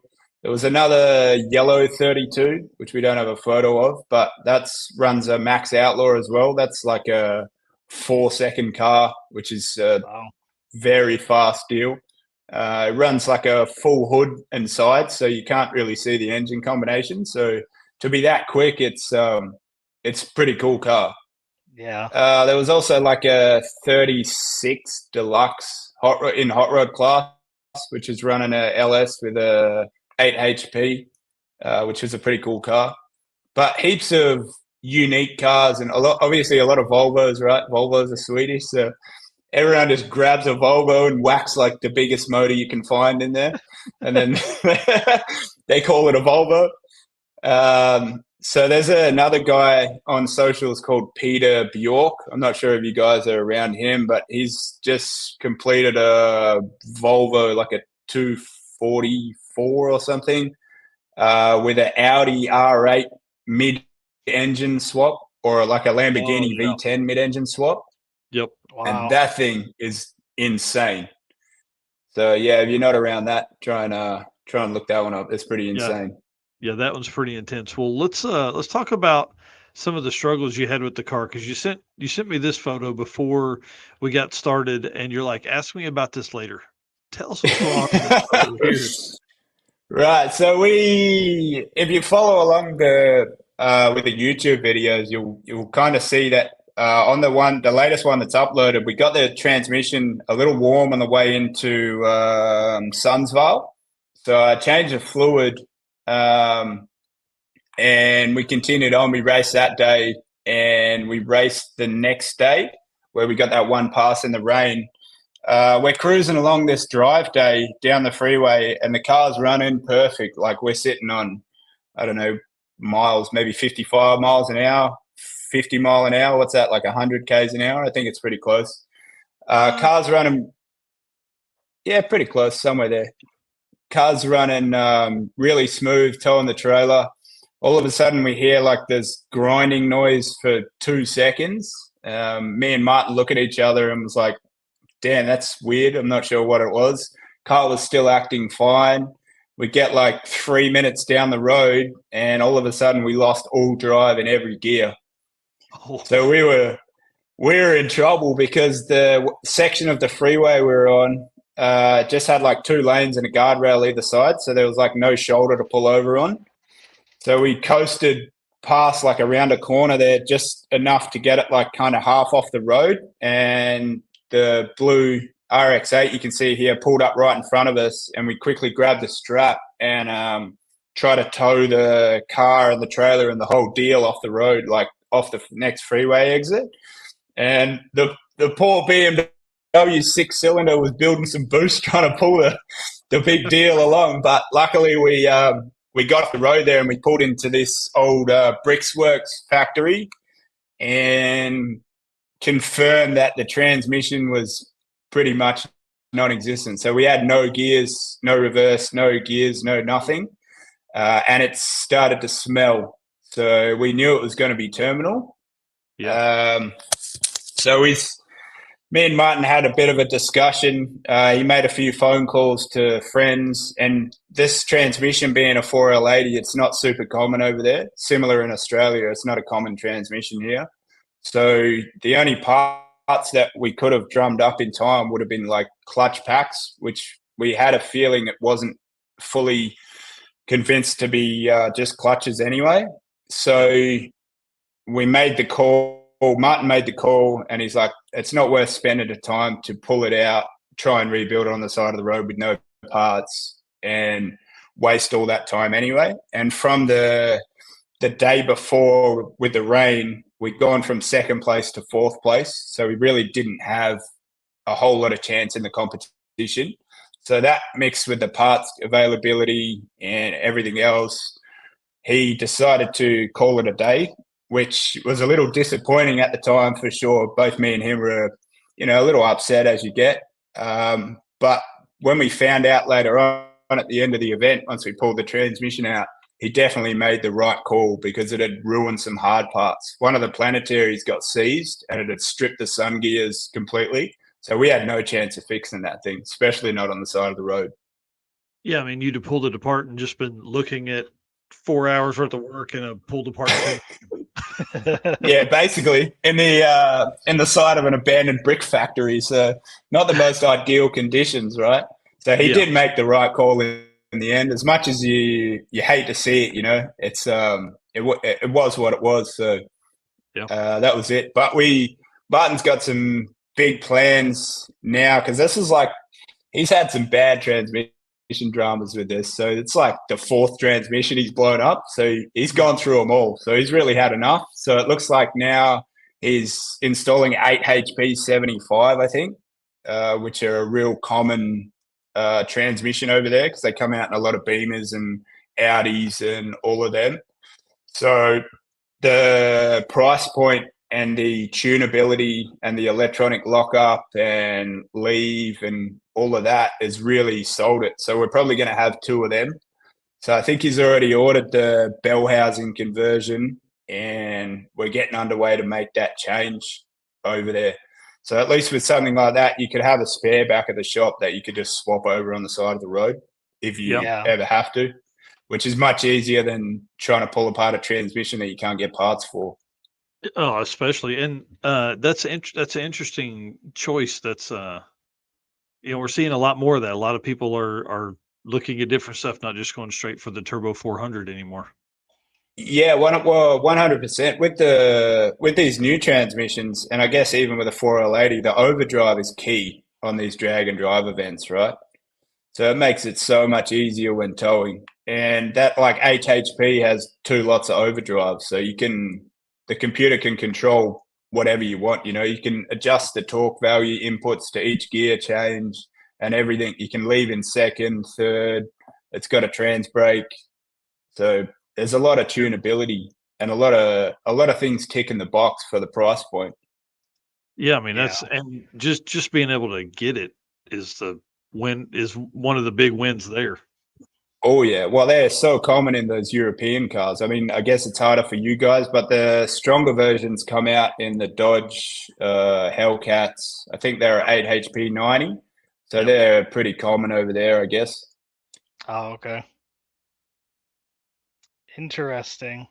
So with all that and upgrading the trans and everything, are you planning on going back and doing Street Week Sweden again?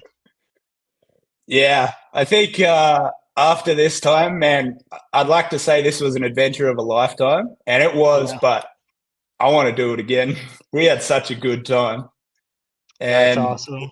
We're gonna try and push for a win. You know, we feel we can be a little bit more competitive. The car is too fast for the class by a little bit. Oh, we've lost Mike. Yeah, he froze up again. So the breakout for the hot rod class in Street Week is a 650, and the car is capable of like 620s. So, and you've seen the way it can hook. So we feel with a bit of tuning and adjustability and power management side of things, transmission management, we can try and sharpen up the pencil on the 650s and really run a competitive race. Gotcha. So I'd like to say that I'll be there next year. And we'll really push for it, you know? That'll be awesome. Yeah, for sure. I'm really, really looking forward to it. I think Martin is as well. Yeah, I'm sure. So kind of switching gears a little bit here. We've talked a little bit about your coverage and Stick Shift Garage, but what else can people expect to see on your YouTube channel? Yeah, no worries. So my channel I basically started it to kind of document the build of my car, which is a 30A model hot rod, kind of a drag and drive deal, set up for a radial tire, a lot of, he's back. Hi, Mike. A lot of design and sort of technology and modern car tech has gone into the chassis development of that. So no one's really done that before in a hot rod that I've seen. So I kind of wanted to document that build, and once it's on the road, kind of let everyone see what it's like and bend the rules a little bit, because this will still be a fully registered street car in Perth, but it will also should be pretty quick on the track. So you have to toe the line of like getting it registered and running the fine line of like what I can get away with. You know what I mean? So that's kind of that was kind of the idea of the channel to begin with, but also following a lot of local drag events. We have a racetrack down here called Quinata Motorplex. So a few of those events, obviously Street Week Sweden coverage, which is done really well for the channel. So for such a small channel, the views have really blown up in the last couple of weeks. So that's been really good to see. But yeah, follow along for automotive stuff, fabrication tools, tips, everything like that. That's very cool.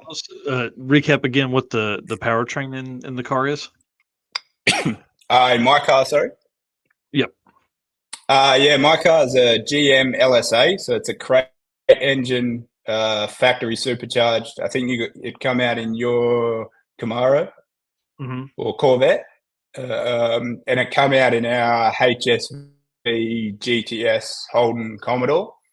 So it was like Australia's quickest or fastest production car, matched with a 4L80, chromoly sheet metal housing, 9-inch, all chromoly tubing for the chassis, everything like that. So it's a parallel 4-bar with a track locator, adjustable rear steer, like a lot of deals going into that chassis kind of suspension side of it as well.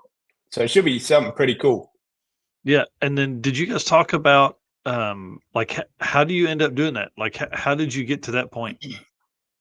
So my dad actually has built hot rods sort of all his life. So obviously you get brought up around hot rods. Oh, yeah. So that's good for me, right?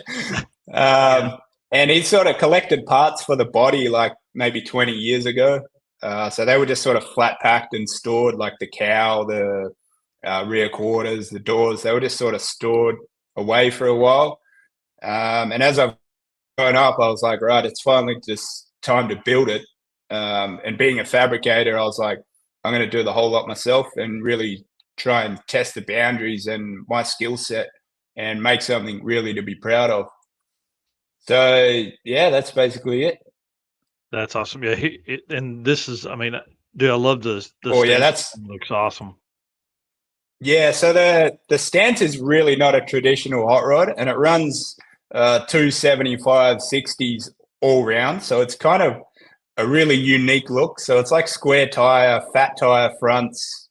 It's like my interpretation of like a race car with an old body on the top is basically what you could put it down to, which kind of upsets a lot of the hot rod purists. But in the end, that's right. In the end, you build a hot rod or a car to suit yourself, right? And if everyone likes it, they like it. If they don't, they don't. So it's like, oh well.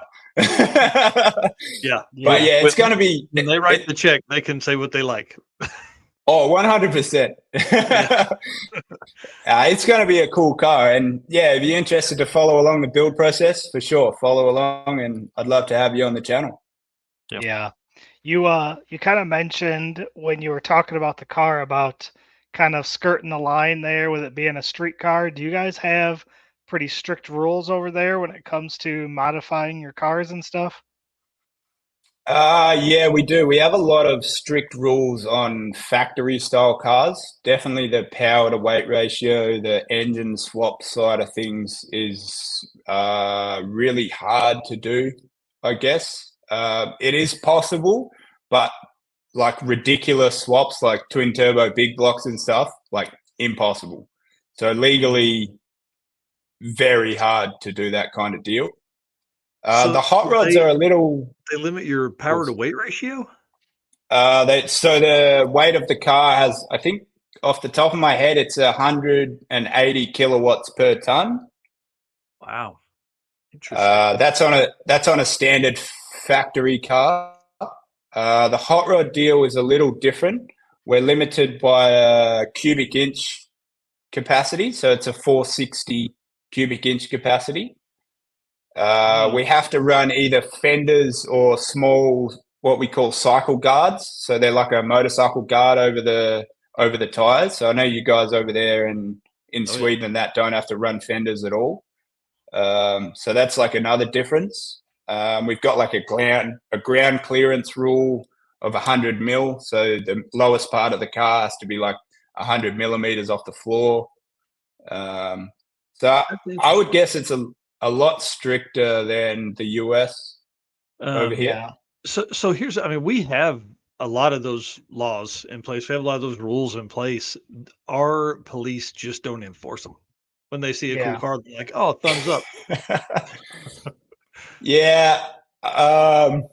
You got a lot of people. I think it comes down to the people, right? So you have like so many people over there, and I guess so little police, or I don't know about the combination, but over here, there's like, especially in Perth, we only have 2 million people in the whole of this state. So there is not really that many people, and there's not that many roads and places. We only have like one big city, and so you're bound to stick out like a sore thumb, right? And they're not going to turn a blind eye when they see something ridiculous driving past. They're like, "Oh, that's an easy way to make some money."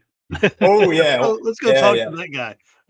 Yeah, that's cool. 100%. And we got like speed cameras on the side of the roads and fixed speed cameras and all of that deal. So they get you any way they can. Don't worry about that. Wow. So is there an Australian drag and drive in your future? Yeah, I would like. So we run in Australia. There's a street machine drag challenge, which obviously you guys have heard all about. So I think that's in the Melbourne area, or the Melbourne Sydney area. It's on the east coast anyway. It's like 3,500 kilometers from me, so it's somewhere over there. But once my car is finished, I would love to trailer the car over there, drive the event, and then trailer it back, because that's way too many kilometers to put on a car that you're trying to race. Yeah, we were talking before the show. You said that was roughly how many hours? It's like 52 hours of driving, I think it is, to get over there, like from Google Maps or whatever it is. So that's a lot of driving. Yeah, that'd be tough. That'd be tough to take, especially, if it's a new build, to drive that long and then try to beat on it for an event and then drive back. That's almost impossible. There's not a lot in the middle of Australia, so I wouldn't really want to be trying to rebuild the transmission on the side of the road out in the desert there. At one point in 23, Mick Apps with the Road Trip Drag Challenge had created an event in Perth at whatever track is closest to you. He had it, but he couldn't get. I don't think there was something he couldn't get done with it and had to cancel the event. So he's definitely looking. There's people trying to do something closer to you, and it would just be a regional event, a weekend type deal. But there's definitely got to be some want over there for sure. Yeah, especially the radial tire kind of thing now is really starting to take off in Perth. So there's a lot of fast street cars getting built on radial tires, which you can sort of run on the street, I guess, as far as like DOT approval. Like you really can't be driving around on a slick or anything over here, or like a 33-inch wide tire that you see like you guys do in Sweden. That's impossible. But a radial tire, like a 275 kind of deal, you could drive that and not stick out too much. You know what I mean? So I think it's really starting to come up with the fast street car kind of thing. So hopefully, it picks up in Perth, and like you said, maybe they come up with a regional deal or something where we start at Kwinana, which is our only track, and possibly do like a 8th mile at maybe an airfield or something somewhere else. So there's a lot of possibilities, and once a car's closer to completion, I'd really like to look into that as well. So hopefully we could set something up. Yeah. Well, and by then you'll be YouTube famous, and like you'll have sponsors that'll take you to get your car across the country and all that kind of stuff. Well, you can only hope, right? If any sponsors are available, I'll ship my car to Sweden too one year once it's finished. Yes, yes, that's exactly right. And you can make that happen faster with large checks. Oh Right. yeah. That's awesome. Well, listen, man, thank you so much for taking the time out of your day there. It's daytime for you and nighttime for us here in the States. I appreciate you doing this. I really do. I know we kind of barraged you with some questions, but I appreciate your openness and sharing your experience with Street Week Sweden and just some backstory of how all of that come together. That's really cool. Yeah. No, thanks so much for having us on. It's been brilliant, guys, and it's good to get publicity out for what we do, right? Yeah. Drag, Oh, drive, hey. repeat. That's exactly Absolutely. right. That's exactly right. Well, hey, thanks again. We appreciate it. We'll see you soon. Thanks. See ya. All right, guys. And now remember, go follow Stick Shift Garage on YouTube because that dude has some really cool stuff. And just the way he explains stuff, I felt like I understood, which is really cool. And to be able to, I mean, think about that, dude. He like traveled from Australia, which is in the southern hemisphere, Right. to Sweden, which is in the northern hemisphere, to do a dragon drive. Man, that's so cool. From people Yeah. am I hearing that right? He met them in like 2016. How cool Yeah. is that? Yeah. It's Wow. super cool. I always like when we get people from Sweden and Australia on the show Yeah. because I mean, we don't have the ability to talk to people like this regularly. So it's Yeah. super cool to hear their stories and hear their experiences. I always enjoy it. Yep, and especially to have the experience he did, where he actually, these people are, has a few friends, and then he can travel up there and do all that. I mean, that's really awesome. We need friends like that. We need friends in Sweden. I think we have a few. We just need to Yeah. maybe lean on them a little bit It, and get that set up. yeah, and listen, this was his first Dragon Drive. So your Dude, first Dragon Drive, you traveled across the country to yeah, co-pilot in a 32 coupe. Like, yeah, across the world, man, does it across the get much world. cooler than that? No, not at all, not at all. Well, man, send us out. Let's get out of here so I can get on the road. Yep. All right. So once again, guys, it's been a fun night. We've had a ton of people in here watching, ton of people making comments.